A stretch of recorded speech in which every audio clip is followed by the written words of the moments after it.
righty. Hi, ladies. Welcome to another episode of Rise and Chime. I am Rosalind, and I'm the creator of Chime In Sis.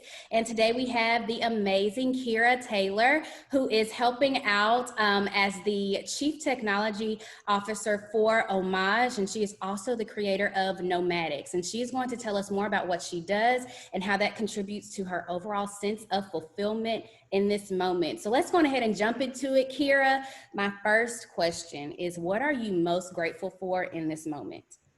Yes, that is a super good question to start off with, obviously with the times that we are in. But honestly, really what I'm most grateful for right now is being alive and being healthy, having my sanity during this time. I know that these times can affect people mentally and just it's hard, and so I'm grateful to be alive. I'm grateful to be healthy. I'm grateful to have my sanity, but also just keeping busy and my income not being affected by all the things that are going on. So I'm so grateful for that.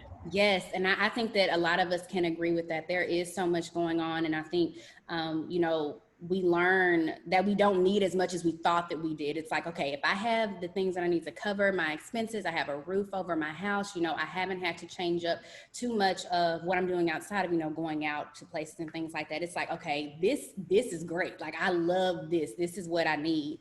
So let's get into question number 2. So let's share more about your journey to becoming the Chief Technology Officer for Homage.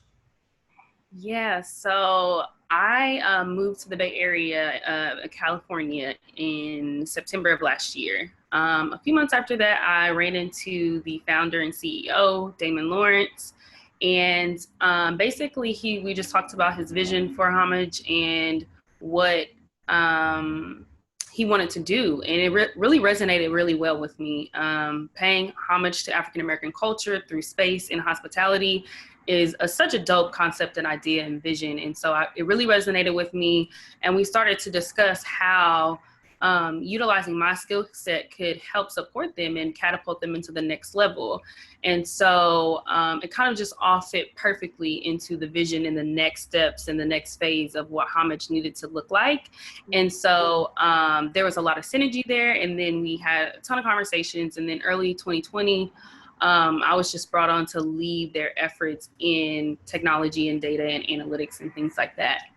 That's awesome. That is so awesome. And I think it's cool how you said that you kind of like ran into him, and then from there you had the conversation, and to hear what he was saying, and to align with, your vision and things that you felt strongly about. I think that's really awesome. So let's talk about, what does your day to day look like in this role with Homage?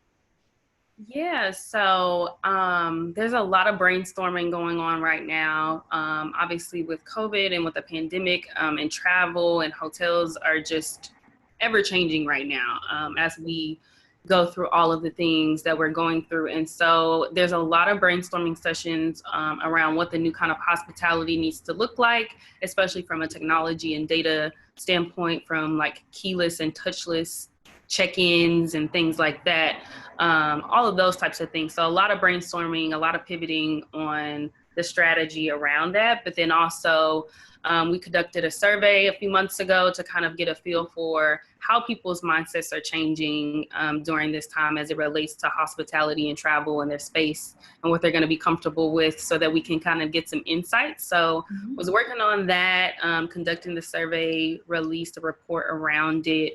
It's kind of like a startup feel, if anybody knows what startup culture is. And so that it's ever changing. My day, not one day looks the same. It depends. We could have a brainstorming session one day, and then we'll be doing a project the next day, and then we might have a call about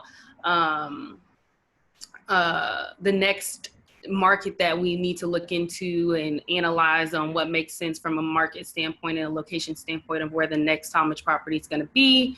So it's a lot, and it's ever changing, and I love it. I love that. I love that. I love to hear that it's ever changing, because I think that kind of keeps it fun too. Because every day is different. You don't know what to expect, but it's able to. You don't get stagnant, because it is always changing. So I did look at the data, and I thought, first of all, that it looked really nice. Like, the presentation was really good. But I wanted to ask, like, how did you gather that information? Did you all do like virtual surveys, or like talk to people in person? How did you gather that data? So for this particular survey, we created an online survey on our website with a lot of different questions that we came up with that we thought would give us insight on how people are thinking, what people are thinking about. And I want to say it was about 20 questions or so, if I remember correctly. And so we just literally just posted it on social media. We asked for all of our peers and different people that we knew to take the survey and put in all of their information, demographic information and things like that. And it was all online, gathered the back end data and responses and basically cleaned it up and made it into a nice free report that you guys saw. That is awesome. I mean, it looks really nice. Like if anybody has an opportunity to like go to Homage's website, like please go and look at that data. It looks really nice. I mean, it's very detailed. I enjoyed it. I was like, okay, I understand exactly, what the motive was and the intent was behind this. So how have your experiences and expertise impacted you in the creation of your own business, Nomadics? Yes. So I wear many hats in general, and we kind of talked about this earlier with fulfillment. I do a lot of different things, and my day job, so to speak, is that I'm also a technology consultant for some of the larger tech companies here in the Bay Area. And so getting that experience was really, really nice, and being able to help them has been really nice. But then I thought about it and I was like, I want for small businesses to be able to have this resource, right? So I want these smaller companies that are popping up, these underrepresented, minority-owned businesses, women-owned businesses, to be able to understand and be able to leverage their data, use analytics and technology to their benefit as well. I'm doing it for large tech companies that a lot of people know about, but why can't I do that for smaller businesses? So that's where Nomadics came from, and the vision that I have for that was that I want to share my skill sets and my knowledge with those that are really, really close to me and that it can really, really benefit. Awesome. So I love it because you actually just covered my next question, which was going to be, what was your vision for Nomadics? So you've already covered that. So we're going to move on to the next question. What are some of your personal and or professional interests outside of the work that you do? Well, I love plants. Yes. I'm a new plant mom, so I have about 8 plants now, I think, in my small little space. So I love plants, anything that's nature related. But especially now during quarantine, I love to go hiking and experience. Me too. California has some amazing, amazing hikes. And so I've been exploring new hiking areas and doing that. I love to travel. Unfortunately, that is a little bit been cut back. But outside of that, I love cooking and eating. And I've recently become a self-proclaimed wine enthusiast. So I love wine.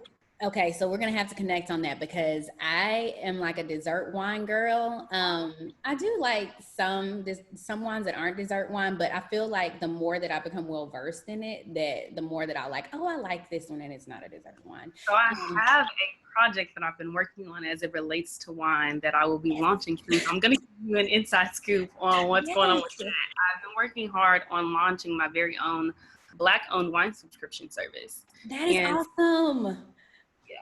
So you got the sneak peek into that. It hasn't been released yet. I haven't launched it yet, but I will be very soon. And so all things wine, I love all the different varietals for different reasons and the pairings with food that they go with. So I will give you more information on that in the coming weeks as we set to look to release. Okay, I'm so excited. First of all, I got inside scoop. Second of all, it's about wine. So I'm there. You already have a subscriber coming. So what does fulfillment look like for you today? Oh, that's a great question.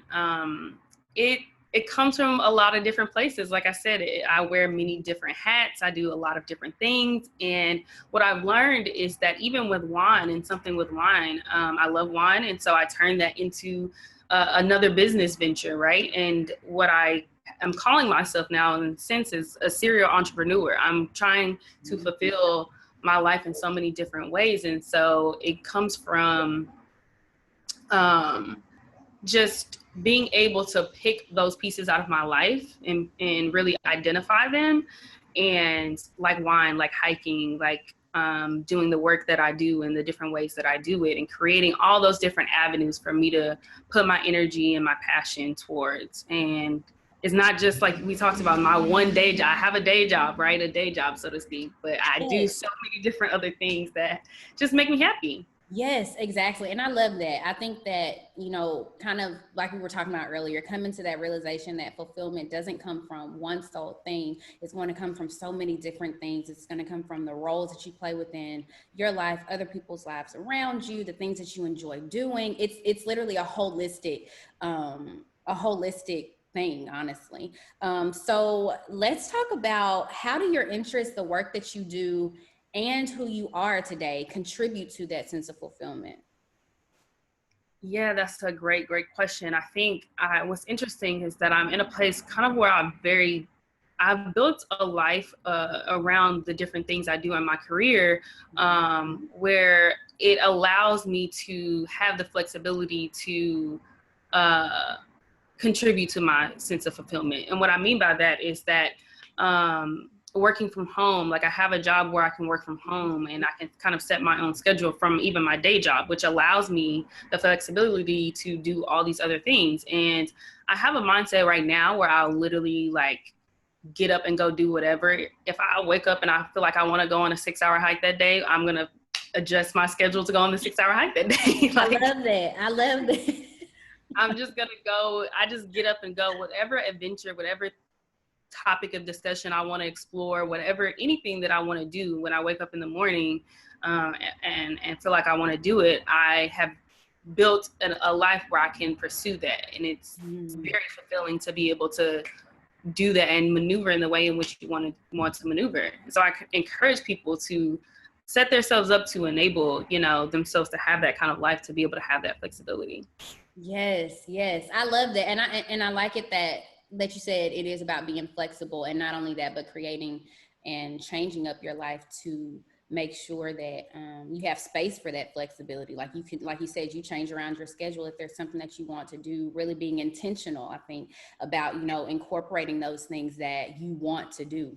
So I think that that's really good. I think that that's something that we all need a lesson in to a certain extent, especially like right now, it's almost like things feel really stagnant, and it's like, oh my goodness, there's so much that I can't do. But shifting your perspective and saying, you know what, there are things that I can't do, but there are still things that I can continue to do, or new things that I can start to do, to make sure that I'm still getting as much as I can out of life right now as possible. So Kearra, I want to say thank you so much for coming on today. My ladies, thank you so much for tuning in to Rise and Chime with Kearra. Please make sure that you follow Homage on Instagram and follow Nomadics as well. I hope that you all have a great day and keep shining, sis.